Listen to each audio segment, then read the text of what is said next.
Good morning children. तो आज हम लोग पढ़ेंगे हिंदी व्याकरण भाग का दूसरा पाठ, पेज नंबर 61, वर्ण विचार। तो यहाँ सबसे पहला प्रश्न आता है कि वर्ण विचार किसे कहते हैं। तो यहाँ बताया गया है कि जब भी हम बोलते हैं तो हमारे मुख से अलग अलग ध्वनियाँ निकलती हैं, यानी बताने की कोशिश किया जा रहा है कि जो भी छोटी ध्वनियाँ हैं यानी वर्ण हैं, तो इनके ऊपर जो भी हम विचार करते हैं उनके भेदों के ऊपर, तो वही वर्ण विचार है। तो हम कह सकते हैं कि जिस भाग में वर्णों के भेद के विचार किए जाते हैं तो उसे वर्ण विचार कहते हैं।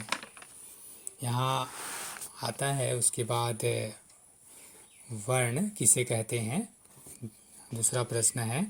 तो हम लिख सकते हैं कि भाषा की सबसे छोटी इकाई को वर्ण कहते हैं। और 3 नंबर प्रश्न आता है कि वर्ण के कितने भाग हैं। वर्ण किसे कहते हैं इसके बारे में थोड़ा सा यहाँ बताया गया है कि भाषा की सबसे छोटी इकाई को वर्ण कहते हैं और वर्ण सबसे छोटी ध्वनि होती है, इसलिए इसके और अधिक टुकड़े नहीं किए जा सकते हैं। तो हम यह भी लिख सकते हैं वर्ण के 2 भाग हैं, जैसे स्वर वर्ण और व्यंजन वर्ण।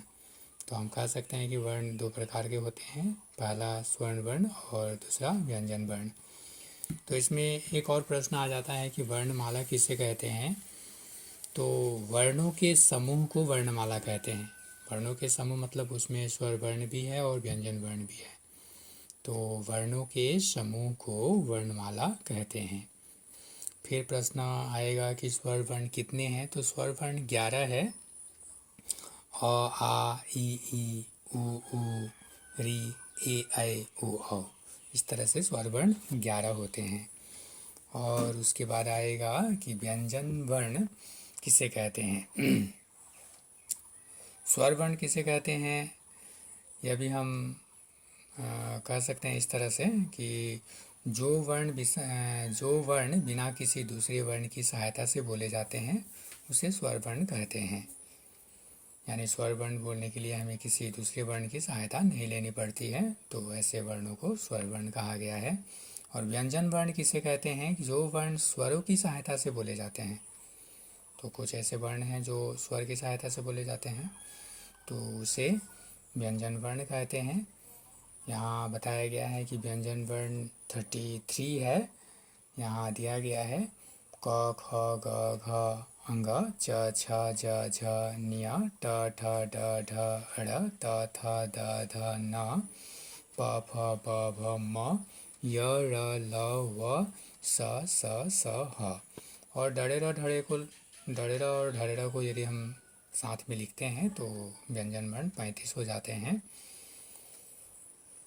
और यहाँ बताया गया है कि जो क, ख, ग, घ, अंग है उसे क वर्ग भी कहा जाता है। च, छ, ज, झ, ञ को च वर्ग कहा गया है। ट, ठ, ड, ढ, ढ़ और ढरेरा को ट वर्ग में रखा गया है। त, थ, द, ध, न को त वर्ग कहा गया है। प, फ, ब, भ, म को प वर्ग कहा गया है। य, र, ल, व को अंतस्थ कहा जाता है। और स, ह को ऊष्म वर्ण भी कहा जाता है। ओके।